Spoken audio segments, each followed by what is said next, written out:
Maybe I'll begin with a question because I have so many of them, if that's okay. For both of you, but let me begin with Mari Carmen. I mean, both of you have plotted these very rich and historically deep narratives about the ways in which Latin American and U.S. Latino art have been portrayed. And I wonder, Mari Carmen, we had the opportunity to talk about this a little bit before. Now that the Smithsonian Museum will now be presenting an exhibition called Latino Art, now one of the first that will include U.S. Latino artists. And it's unclear to me as to what degree. I mean, it will be able to account for this complex history that you're describing. And I think that you're turning to the work of Waldo Frank is very strategically perfect, because it's someone like Waldo Frank, who was an American intellectual who traveled throughout Latin America, could actually see this difference of. And then you've applied that to a kind of half-world within the United States.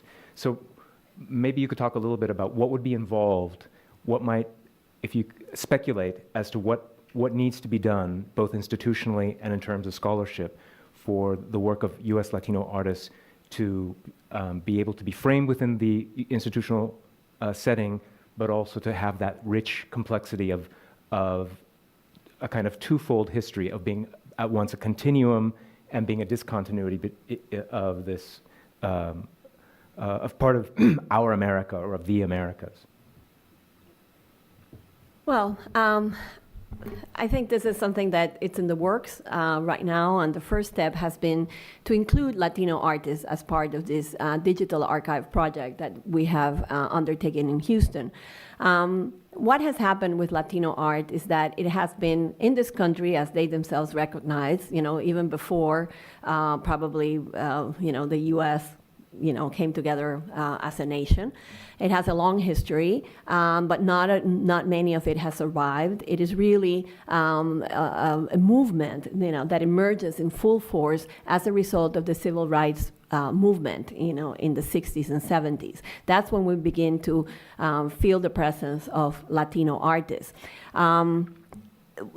In this whole discussion about Latin American art in the United States, Latino art has been pushed to the side, to the margins, because museums, institutions, collectors want to go for what is valuable in the market. So the market is what initially, until very recently, and I'm talking about the last 10 years, the market, particularly since the auctions were established in the 70s, has dictated what Latin American art is all about, and in the process has created these crass stereotypes that we have all had to fight in my case, throughout my entire career. So,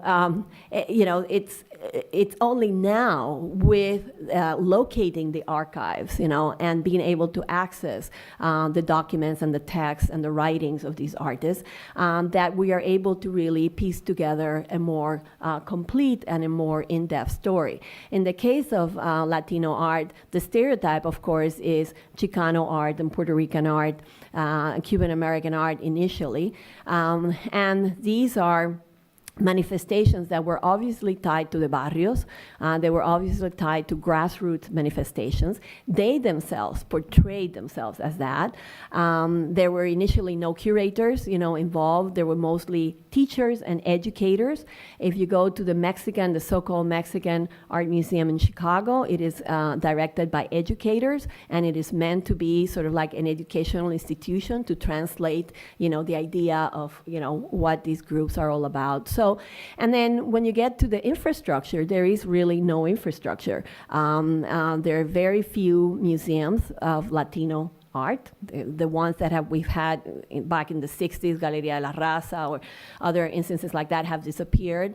The archives of this, literally the teams that work with our project, we had two teams, one at the University of Notre Dame, who were mapping the area of the Midwest, and the other one at UCLA that was kind of more of a national net for we had people in New York, Miami, San Juan, Puerto Rico, Texas, the Southwest, and LA. All of those were coordinated by the UCLA team. I mean, they're literally looking for documents in shoeboxes underneath the beds, which is where the abuelita kept the documents of her, son who, has died, and nobody paid attention to his work. So, I mean, this is a reality. And in the meantime, of course, Latin American art continues to raise in value, and everybody wants to collect Lygia Clark or Eleutis and all of these things, which have become very fashionable. And so Latino art is struggling with that. Now, my point, whenever I talk about this topic, is that we really have to do away with, again, the stereotype of Latino art as being this civil rights grassroots movement that emerged in the 60s, and that is composed exclusively of Chicanos, Puerto Ricans, Cuban Americans. I don't know what I would call it, the landscape of Latino art in the United States has increased dramatically. I mean, the mixture that we have today, I have lectured from, one year I was, for example, giving a lecture in Washington, D.C., full auditorium, 400 people. Half of those people were artists, and they were from all over Latin America, Argentina, Brasilia, Nicaragua, Salvador, everywhere. Latinos are no longer Chicanos and Puerto Ricans and Cuban Americans. It is a microcosm of all of Latin America. And that same year, I went to Portland, Oregon, which is the end of the United States. Nobody even goes there anymore, goes there. I mean, it's just the other frontier, the Pacific. It's the same. I find Salvadorian, Mexicans, Argentinians, Brazilians, everywhere. So to me, this is the topic of discussion. We cannot continue to look at Latin America in terms of, Peru, Mexico, Argentina, Uruguay, and people, focusing on all the, I mean, that needs to be done, and obviously has been done, but we need to start paying attention to this topic as it is transforming itself. It's a phenomenon that is taking place in front of our eyes, and it's going to be the topic of the next few decades, because this community already proved itself with the Obama administration. I mean, they have power, and that power is only going to continue to increase, and it's a community that has the highest birth rate in the United States, and so it's not going to go away. I just wanted to add, because our colleague Taina Caragol, who's just been appointed the curator of Latino art at the National Portrait Gallery, has just finished her dissertation at the Grad Center, and it's going to help us a lot to know about this. It's called Boom and Bust, and it's about the interest in Latin American and Latino art in the States from the 60s to basically the 90s, and a lot of these organizations that closed, and the beginnings of the art market, and the reception of art during this period. Yeah. So I think that's going to help a lot to shed light. There's amazing work being done now. Yeah, I think that's also a very important point, because there's a new generation of young Latino scholars that have not yet found, perhaps some of them are teaching, and some of them are beginning to find their way into museum structures. And there is actually an initiative that the MFAH is participating with LACMA in Los Angeles, where we are working with the Mellon Foundation to create the next generation of curators of diverse background, not just they have to come from Latino or African American, et cetera. So there is a new generation, which I think is going to make an impact, but the institutions, as usual, are resistant, and the universities in some cases are resistant. I lectured last year in Cornell University, and there's an initiative there, but all these initiatives come through the English department, not through the art history department. It's the English department that has opened up to the Chicano issues and Latino issues, and they're there because they have English departments, or you have sociology and you have literature, but not art. And so I think that's it's the next. And it's stunning to me, given some initiatives. Mari Carmen mentioned Chon Noriega, who has curated an exhibition as important as Phantom Sightings, which traveled to Mexico City, had a reception in the mass media. Chon Noriega is also the chief editor of a series of serious scholarly books dedicated to the tradition that is the long tradition of the antecedents to contemporary Latino art. And yet it seems to me that so many museums have knowledge of the exhibitions like Phantom Sightings are unable to accommodate that kind of work into their programming, into their collections, and so it's not surprising that many U.S. Latino artists who have certain last names are reluctant to identify as Latino artists, because the market is not, there is no accommodation for them in the market. And so it's sometimes strategic for them not to identify. What was interesting about Phantom Sightings is that, and many artists declined to participate because they thought it could be prejudicial to their careers. Well, there's also the reality that the new generation of, you have the people from the 60s and 70s who were, the leaders and most vocal advocates of this, but their children do not see them. They see themselves as Americans. They don't see themselves as Chicanos. They don't have to wave that flag. And so you have many young Latino artists for whom this issue is not an issue.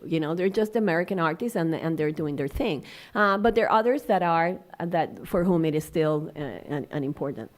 The exhibition by Tornadega was called Phantom Sightings. The subtitle was Art After the Chicano Movement, which is a very interesting, it upset some of the Chicano activists from the 1970s, but I think the use of the word after is very considered, which is to say that it is not to deny, it's not that there is no longer, it's not post-Chicano, which I think would be much more debatable, right?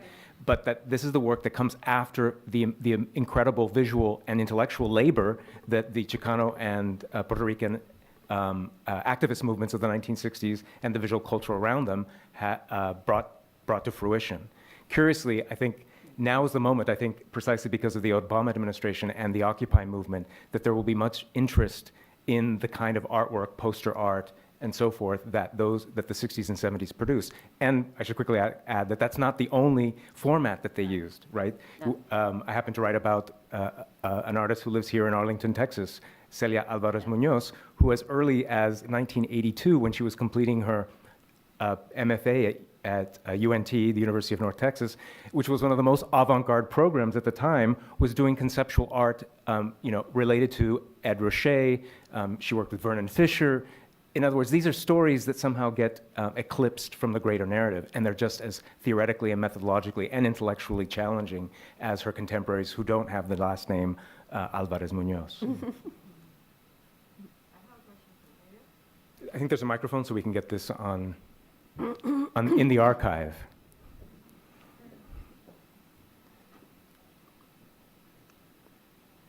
Well, first of all, I want to say how much we have learned, listen to you all this morning. It was really fantastic, a fantastic morning. And I wanted to ask Miriam about your diagnosis of what is exactly the place of the artists that you have been displaying in these photographs now, today, in the MoMA. What's the place of them? Yeah, well, it's very interesting because they have this project called CMAP. And it's a research project. The first 3-year cycle ended, and one of the products is the exhibition Tokyo Avant-Garde, and the book, which they've been doing these books now for a long time, actually since they did one on Eastern Europe, they did one on Chinese art criticism, Venezuela. So they're working on one in Brazil. So they're trying to translate some of the documents and make textbooks. So they did one Listen Here Now about Argentina. So it's been a long-term project, but since Kathy Halbright joined the museum, they organized this cross-departmental project, and it's not just the curators, it's the librarians, the archivists, the educators, everybody.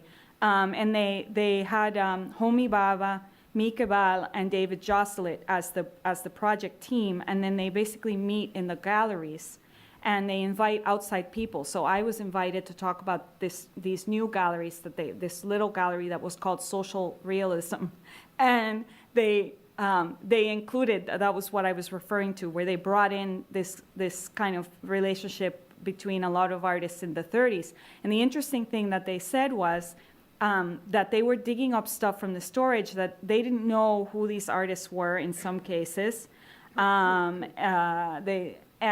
They were, really trying to work through what they have and trying to tell a different story. And they're also using wall text to kind of explain to the visitor, like, what are these new things that we're adding on? And another thing that they did was that they had it right after a room that had different currents in abstraction. So they they inserted the new canon of Latin American art, with all the concrete and neo-concrete artists. So they're trying to not, because sometimes I think with the emphasis now and the students doing dissertations, everybody wants to do dissertations about this other stuff and not go there with the Mexican muralists or anything that was kind of political. So they're trying to fill in the gaps and I found that to be interesting. And then, they still, obviously, they have a ways to go, but the fact that they're actually trying to have these seminars and bringing in outside scholars, I think, to kind of reflect on their practice is interesting. And it comes out of their contemporary collection, and then how do they go back and look at the 20th century? So that's kind of their project. Yeah, I think that in relation to Barr and Lincoln Kirstein, I think that, you really hit the nail on Barr in terms of how he was really struggling with, with this whole issue of Latin American art. He was an extremely sensitive guy and who was, we know, had differences also with the MoMA establishment as itself. But I think that for me, the main issue that sealed the fate of Latin American art in this country was the fact that Barr, we have to remember that in the torpedo scheme, which we haven't seen here, we saw the other one, in the torpedo, the Mexican muralists were at the forefront. They were. I was going to put that in, but I didn't have a lot the of Mexican time. muralists Yeah. were at the forefront because Barr went to Russia. He was very much impressed by Russia, and when he saw, or he had already seen, I don't know if it was before or afterward, he immediately became enraptured with Mexican muralism. That's why he bought all those works very early on, and he really felt that it was Latin America and it was the Mexican muralists in particular that were at the forefront of where art was going. And then the problem is, and he supported initially that he started, if he had kept collecting at the same level that he collected the Mexicans, which he collected really amazing things, we would have had a completely, different notion of Latin American art. Yeah. The problem was that instead of Barr going himself to Latin America when these monies became available, he sent Lincoln Kirstein. And Lincoln Kirstein, Gustavo Bunting is great. Buntings, Yeah. Gustavo Buntings has an amazing text about, very detailed about Kirstein's travels throughout Latin America.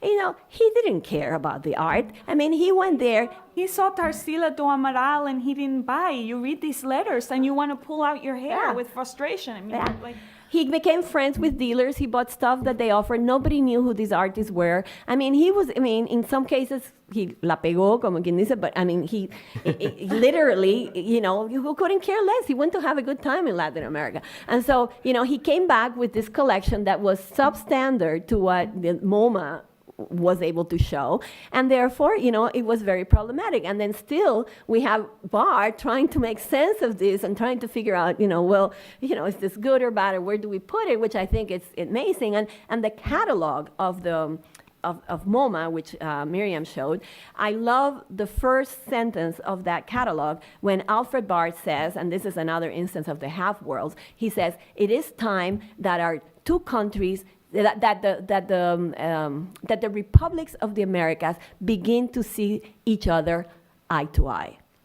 This is what this is all about. That was his vision. It was not Nelson Rockefeller's or the State Department or whatever. It was his vision. He was genuinely interested. Yeah. He thought that needed to take place. And that symposium of the Learned Societies, it's the first serious symposium, it's the first symposium probably ever on trying to figure out what Latin American art is all about. And it has a series of really interesting, wonderful texts. Fantastic, because it was like, this is the state of the study of colonial, Spanish colonial art in the United States. This is, it's a very interesting document just to see the art history of the period, But the letters from Kirstein are just horrific. He said he would send back these little sheets with little reports justifying the purchases, and he would say, "Oh, I was walking by the side of the road and I saw this charming bootblack who was making these lovely paintings. He was self-taught, and sending back this stuff." And poor Barr must have been like, "What are you?"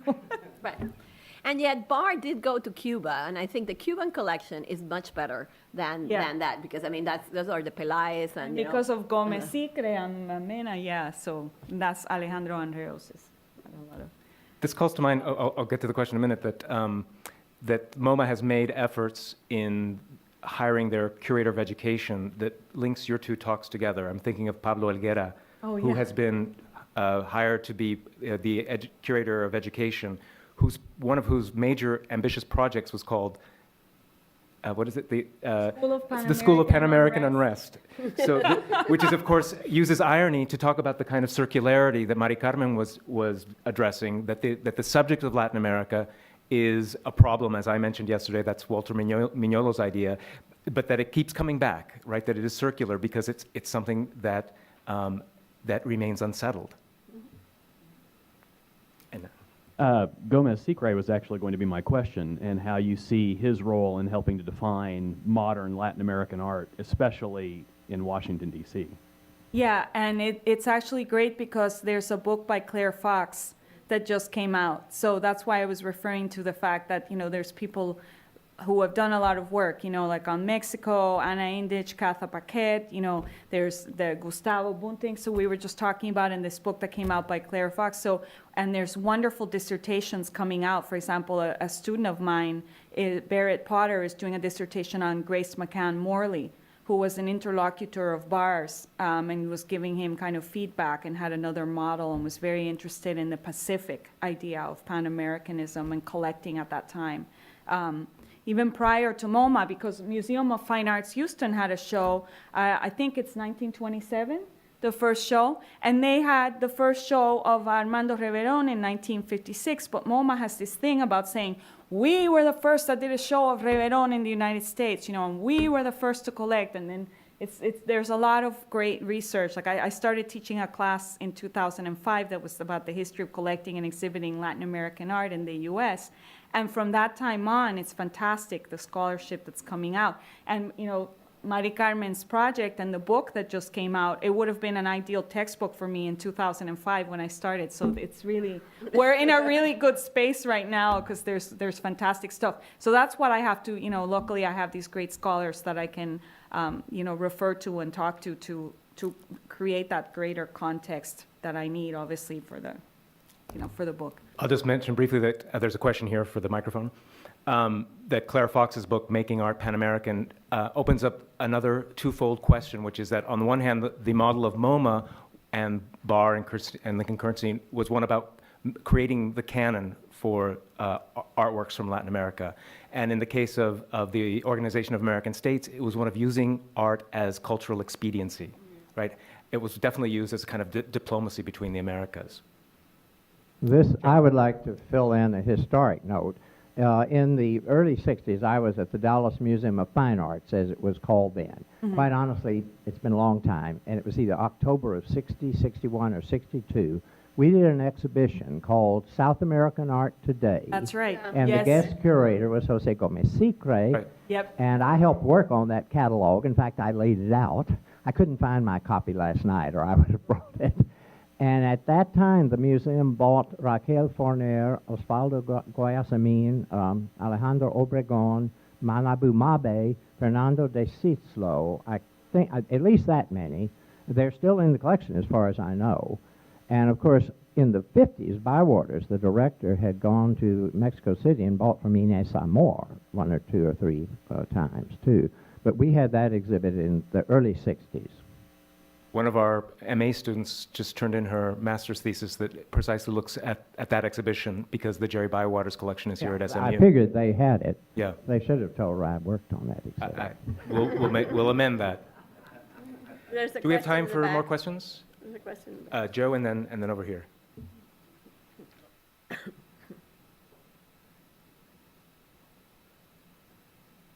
Yeah, of course. Thank you for a fascinating discussion on kind of these prickly issues around identity and the Americas, our America, Pan America.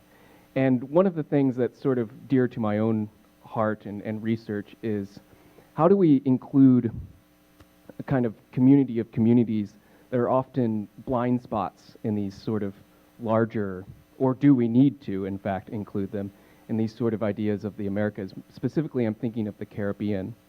And Cuba and I think Puerto Rico are interesting cases because they can enter into a Caribbean and a Latin American, as well as in the case of United States imperialism, sort of a US identity as well.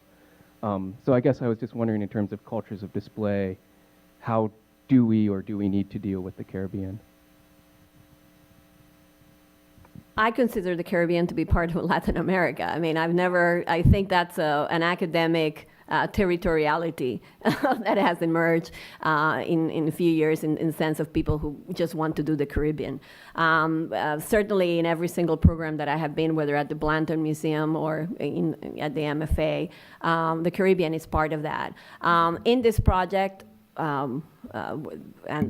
which I base, my talk, there are tons of texts by Puerto Rican authors, and as well as by Cuban and other Caribbean authors. So they are all, Cuba in particular, I think, played a key role very early on because it was one of the first fine arts academies in the New World. And Cuba has had an incredible artistic development, which is what really supports the role that they have held over the last few decades and the preeminent role that they have held. Other countries have not had that kind of infrastructure. Puerto Rico, of course, has been completely divided between the status issue, but we have made sure that in addition to the fact, and this is a side note, that there's about 5 Puerto Rican women who are heading this ICAA project. And you have 2 Puerto Ricans here. And there are 2 Puerto Ricans here, and Puerto Rican women power. There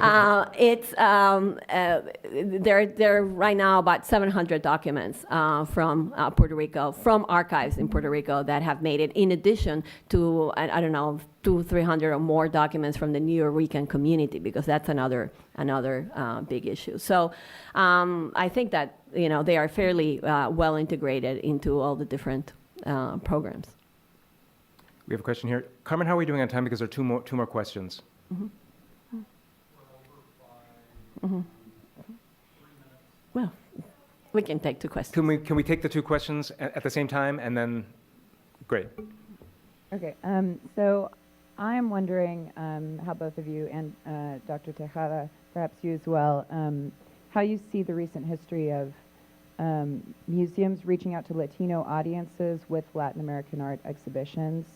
I think of 30 Centuries, or some exhibition that came to LACMA in the early 90s that included a lot of programming reaching out to local Latino audiences.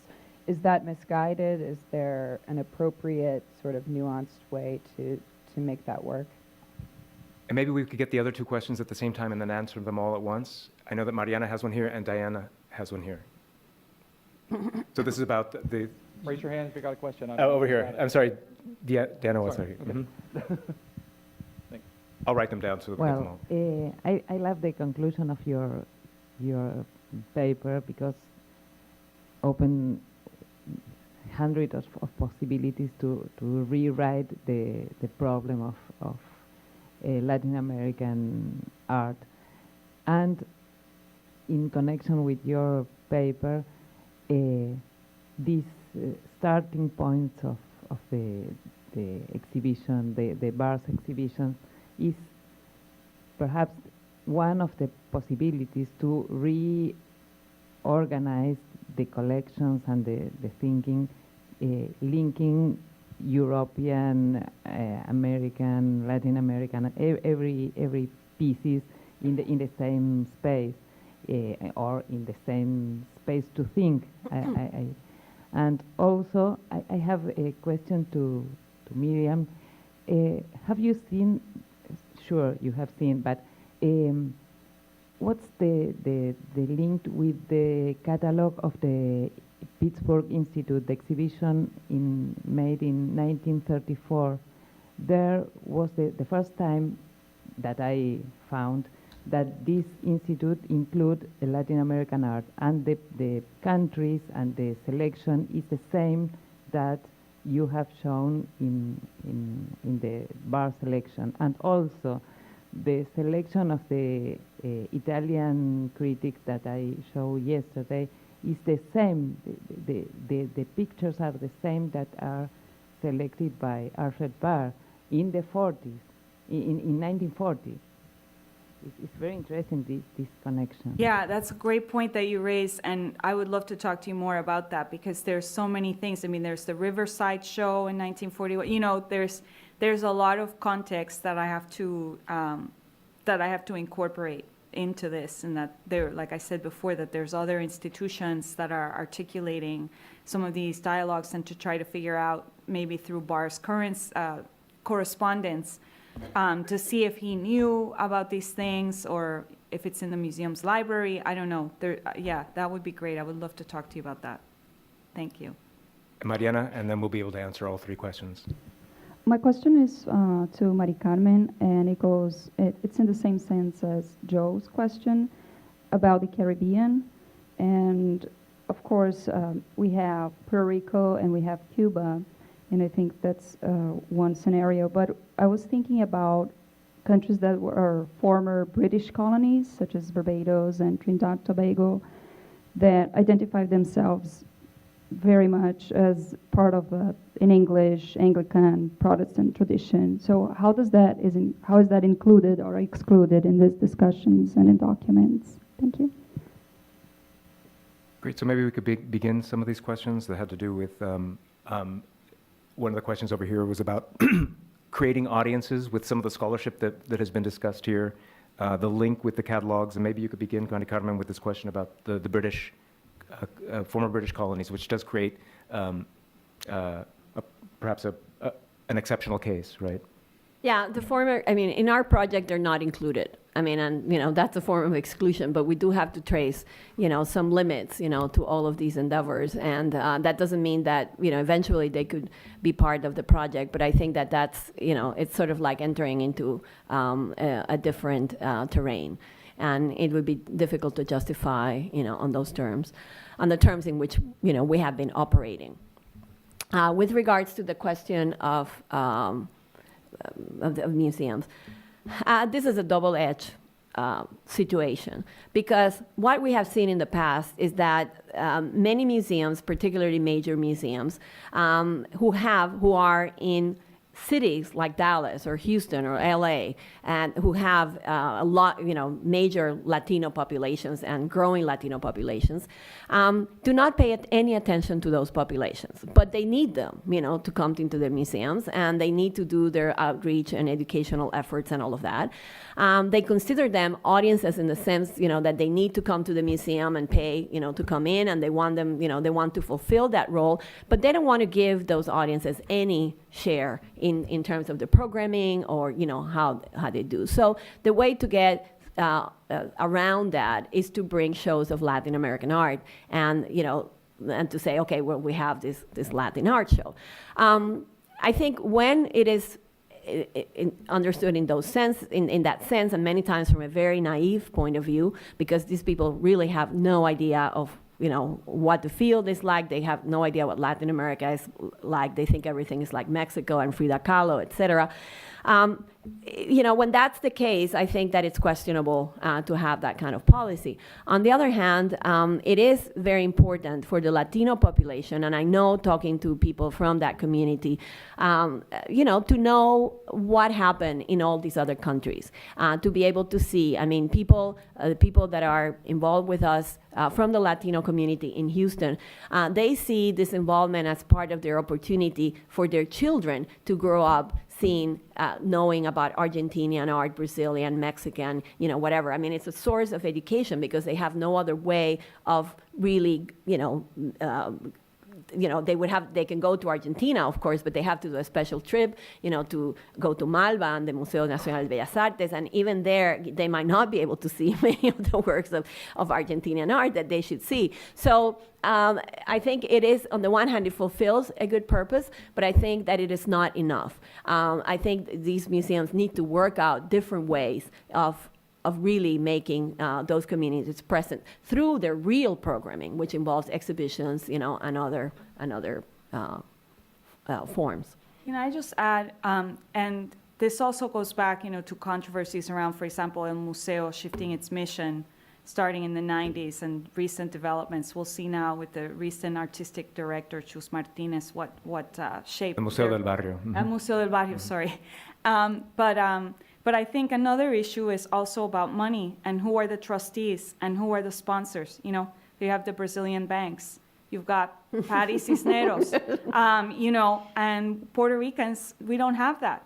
You know, we do not have that. And also the fact that, you know, there's a lot of people from different countries in Latin America or people from the United States do not know anything about Puerto Rico or our status or how we relate to the United States. You know, we were talking about this last night. We get a lot of questions, you know, about what passport do we carry, what currency, things like that. So, I mean, I think it's, you know, an economic thing and then a thing coming out of the relationship between Puerto Rico specifically and this country. And then also having to do with, I think, government funding and how they're, you know, you're applying to NEA or NEH. And I did this when I worked at El Museo many years ago, where, you know, you had to justify that you had a certain diverse, you know, you had these quotas, like, oh, we have to reach out to audiences. And then you could say, well, I have a bunch of school groups that came in and they were from, you know, wherever, like East Harlem or something.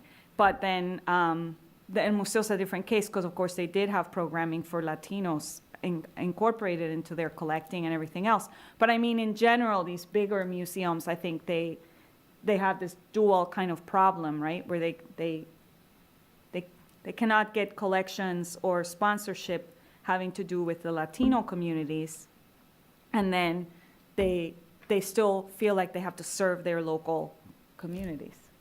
Ironically, as Mari Carmen pointed out, because by the year 2050, you know, the consumer in the United States is going to be 25% Latino, right? Yeah. This has been oh, I'm sorry. This is one. Yes. You had a question about how to integrate, you know, these collections. Well, I think that's the way that many museums are going. And if you go tomorrow to Houston, you will see an exhibition called The Abstract Impulse that brings together works in all media and all and from Europe, the United States, and Latin America.